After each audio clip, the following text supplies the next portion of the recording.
Hey guys, welcome back to another video. In this one, I've finally completed the mission to get the 150 2-star plus summons on my free-to-play alt account.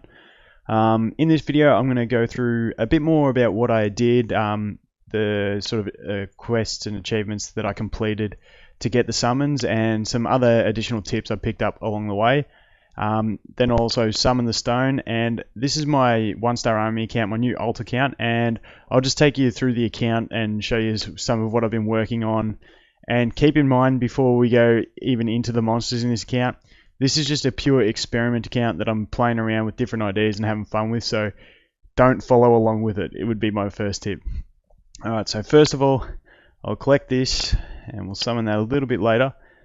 But the first thing I wanted to look at was those the missions, the achievements that I'd been completing. So it actually happened really quick. So I did some in the floating islands. I got sort of these ones up to the 200 achievement kills. All the time I was working through with my 1, 2, and 3 monsters just to get those extra achievements.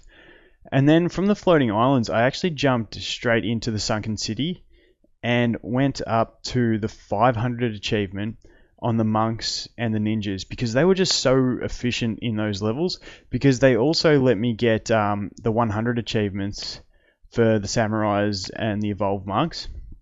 So they were ones that I found really helpful, and they were very quick to punch out. And then because the limitations I set myself on this account, only using the Wind Stone Guard, he's not an amazing farmer sustain unless you skill him up. So I then continued looking for normal modes, and I found on the World Tree Mountain there was the ones for unicorns. There was a map with 4 unicorns on normal, so I did that one up to 500, and then I did there was also a good map for, I think it was pixies, yeah, that I did to 200. And those were fairly easy, fairly quick, and then I also did obviously my 1, 2, 3 achievements too. And then from there I jumped into the volcano and I started doing level 3 of the volcano on Nightmare, because I could finally had my Windstone Guard 5-starred and evolved, so he was able to do that one, and that was the one that gave me the Griffins and Manticores. So pretty much once I got those done, I was pretty much there. So I did it really easy on an account that I wasn't actually playing that much of. And one other tip I'd give is, like, I've completed this with, I think it said 9 days left to go. Yes, there's 9 days left in it, and I've completed it fairly easily, and I was buying the 9 packs. So for people that are still at around that 100 mark with 9 days to go, it's up to you. I was impatient anyway. I was always going to buy the summons because I just wanted to get through it to show you guys that it could be done. But yeah, if you're around that 100 mark even now, I'd just, if you're patient enough, hold on to your seals if you want, and then when you get to the last couple days, you can go, okay, how many do I need? And you can just then spend the seals on as many summons as you need to complete it. It just might be a way for you to save summons. For me on this account, I don't play it enough to use seals that often on refreshes for energy, so that's why I wasn't too stressed on it. But I think we'll just jump straight into it. I was actually lucky when I was doing the inauguration event. I got the legendary from that, and I was actually lucky enough to already pull one natural 4-star, and that was this Wind Jackal.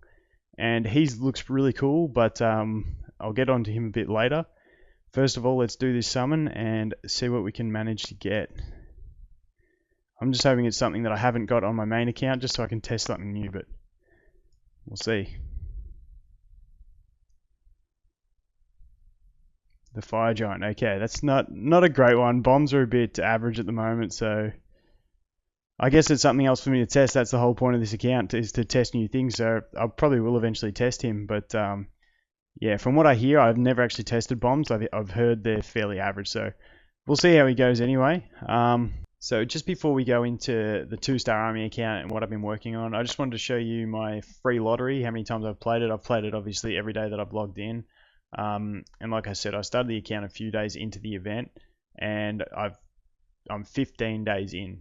So I've been playing this account for 15 days. So, and not playing it a hell of a lot, just because I've got my main account that I've been playing more. So And yeah, that's just how long it took me. So I still feel if someone joins the game now and they play a lot, they will be able to get the achievements done. But onto the account. So I've said it before in one of my other videos that I wanted to set myself a challenge. Basically, I wanted a new account that I could test different monsters on, just so I can experiment with different things, because I can only make so many monsters on my main account, and I already feel like I have too many projects on the go. So I wanted to do an account, and I thought, why not do a little challenge where I use basically mainly 1-stars, but I allowed myself the Silver Knight and the Water Nymph. That's just the only limitations I set on myself, just to have some fun with it. And the Silver Knight, ever since I saw this concept art of him, it just looked too cool. I really like his coloring way more than the Ice Knight or the other ones, and his sword's just really cool as well. So I always wanted to build one, and this was my perfect excuse to finally do that. He's actually a pretty solid unit. Early game, still, like I said early on in this video, don't copy this account. This is my experiments. If something works out, I will let you guys know. But he's not great real early game because of the long cooldown on his self-heal. So the Ice Knight's much better early game. But this guy, I have a thought that if I get him max skilled, he might actually be a really good solo unit, because his third skill actually increases the regeneration by 10% and reduces the cooldown by 2 turns. So it becomes a 30% heal on a 4-turn cooldown. So it's a 60% heal because it's for 2 turns. Which is really decent. And then his second attack, which is the attack break, reduces the cooldown to a 2-turn cooldown for a 2-turn attack break. And at the moment, I'm actually farming Wrath 6 on this account, and it's pretty much I'm using him, the Water Nymph, the Silverback, the Elemental, and the Gnoll. And what happens is the whole team makes it to the boss, and then they all eventually die, and then the Silver Knight will solo the boss. But yeah, he's pretty cool. I'm really enjoying him. I have high hopes for him, especially once I get some end game glyphs, how far I get on this account. But yeah, that's him. He's really cool. I'm really enjoying him. This guy here was a little experiment I made, because I saw his second skill was the 2 poisons for 2 turns on a 3-turn cooldown. So I thought that was really good. And then what made it even better was when I saw his skill ups, which is a reduction in the cooldown time. So it's 2 poisons for 2 turns on a 2-turn cooldown. It's only a single target, but that's a lot of poisons. And when you know it, I just wanted to skill him up once, but I ended up wasting all my books because I maxed his first skill and got 2 into his third skill, and I still haven't got that one. And I've sort of benched him for now. The elemental disadvantage is just too much in the Wrath dungeon, so I need better glyphs before I try and use him again. I've got the Water Nymph. That's just the Water Nymph. I've gone through her before. This is one of the units, this Silverback, that I really wanted to test out, regardless of whether I was going to do this 1-star thing or not. Because at the moment it feels like you have to use poisoners, and I was like, I really wanted to discover a way to use an attacker, and this guy just seemed like he had a good balance of skills to maybe use an attacker. And I haven't got the glyphs yet to make him work, but my idea was that because of his third skill, I'll go into the skill up so you can see the full potential. I'm really hoping they make a cheaper skill up for 1 and 2 stars, because books are a bit brutal on a 1-star for skill ups. But so his third skill increases his own speed and attack for 3 turns and a turn bar, but that's negligible, so it's a 35% turn bar increment, so he gets around quicker. But at max skill, it's on a 3-turn cooldown. So the idea being that I can glyph him a bit slower because he's always going to have his speed buff, and so that hexagon glyph that I'm going to drop to make him a bit slower, I'm going to put an attack glyph in there.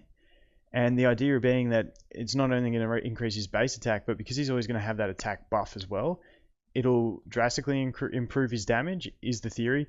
I was unlucky, I got the bad evolve skill. I was hoping for the one that inflicts great damage, so he'd be doing more damage, but that's another thing I'm hoping they change, but we'll see how it goes. And this second skill, so he's got the self-attack buff, the self-speed buff, but then he's also got a armor break, which at max skill is for 2 turns. And it's only a low chance to get the speed decrease, but speed slow on the boss is very important in Wrath. So he's got the armor break and the speed slow. So he's going to have that attack buff with the armor break doing much more damage. And if I can change his evolve skill into great damage, I feel like he'll actually be doing really well. And if I put him on like a lifesteal set, so I'm thinking about doing him something like speed attack for the top, and then double flat defense, and then double HP percent, because he's actually got not too bad base stats at 4-star. His defense is very low, but his HP is high enough to get percentage. And a little trick for those who didn't know, if your monster's 4-star or below, you can go into this rank up screen, and it seems a bit back to front at the moment, but if you look at the number on the right, that's the base stat of the monster at max level of their current star ranking. So basically this 6051 HP is his base stat at level 30 4-star. So yeah, like I said, that warrants HP percent. So his defense is very low, but it's not bad base stats considering he's a 1-star. So yeah, that's him. I'm still really excited about what he might do once I get some better glyphs. So I'll keep you guys let you know what happens once I get a lot further in this account. I won't be updating this account that often, but when I find something cool or something that works, I'll let you know. This is the other guy that I was really wanting to test, the Elemental. He also looks really cool. I really like the design on these guys. All the monsters in this game have a great design, but for the beneficial block, he's got this one. It inflicts great damage and does the beneficial block. I'll go into the skill ups again just to show you. And at max skill, it gets a cooldown reduction, so it's the same uptime as the Unicorns one. And the other thing this guy has is at max skill, this attack becomes a 2-turn attack break on a 2-turn cooldown, same as the Silver Knight. So I've got a lot of chances to get good damage mitigation up on the boss with this team. And the other cool thing about him is I've got the evolution skill that gives him a chance to increase the duration of his own beneficial effects for 2 turns. And that is amazing because that gives him a chance to have high uptime on his defense buff, and even this affects the regenerate heal from the nymph. So he's another really cool unit. The one problem with him is he's got terrible base stats. The HP is only 5,000. Obviously this is 4-star, but the HP is lower than the Silverback. The defense is lower than the Silverback, so it makes him a bit tough, but that's where it's good that he's got that first skill that has a chance to increase the duration of those beneficial effects to sort of keep him up a bit more. And like all my monsters are on very average glyphs at the moment. And then the last slot in my team is this Null Warrior. So he is basically a cheap Wind Golem. As you can see, I've gotten 1 skill up into his second skill, which gives him a 2-turn defense buff on a 2-turn cooldown. Great uptime, and his third skill also has a chance at an attack break, which is always handy, like my other 2 units with the attack break. But the thing I'm hoping to see with this guy, I haven't done enough testing and watched it play through enough, but I'm hoping that because his auto attack is just the plain attacks an enemy, it doesn't have an extra effect. I'm not sure how the AIs work, this is just something going on in my head. I'm hoping that he won't prioritize this auto attack at all, because sometimes the Wind Golem will prioritize his auto attack over the defense buff. So with this third skill being on a high 6-turn cooldown and no added effect on the first skill, I'm hoping that he actually has a better AI at buffing defense than the Wind Golem. So that's just something I'm testing. And also if we look at him, he's also got very decent base stats. So his defense at 4-star still warrants flat defense, but it's a good chunk higher than those other couple of monsters, and his HP is well into the range of requiring percentage. So he's awesome. So that's pretty much the team I'm going to be working on. I'm going to be working on these 6 monsters and seeing what I can do with them.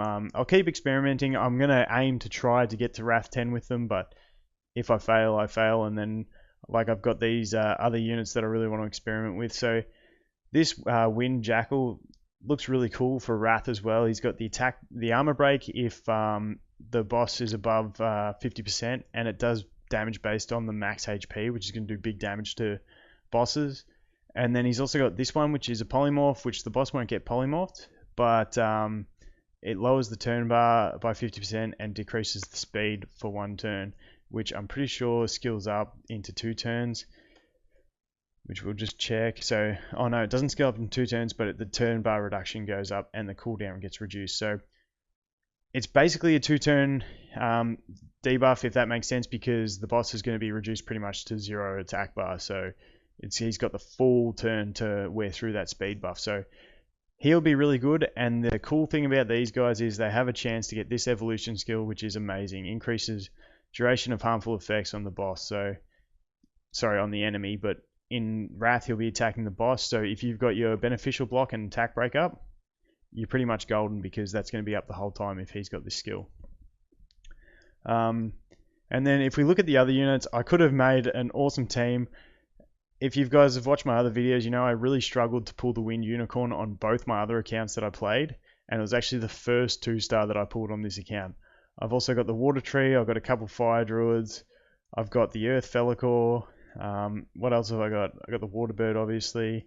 Like I said, I got the Unicorn, I've got the Earth Basilisk. So I had everything I needed in the first few days of playing, but like I said, I'm having a lot of fun experimenting with new things, trying different strategies. So like I said, if I find something that works, I'll be sure to let you guys know. So I hope you enjoyed the video. Let me know if you like this sort of content using just abstract sort of creatures, or if not. And yeah, hope you enjoyed, and I'll look forward to seeing you guys in the next video. Cheers.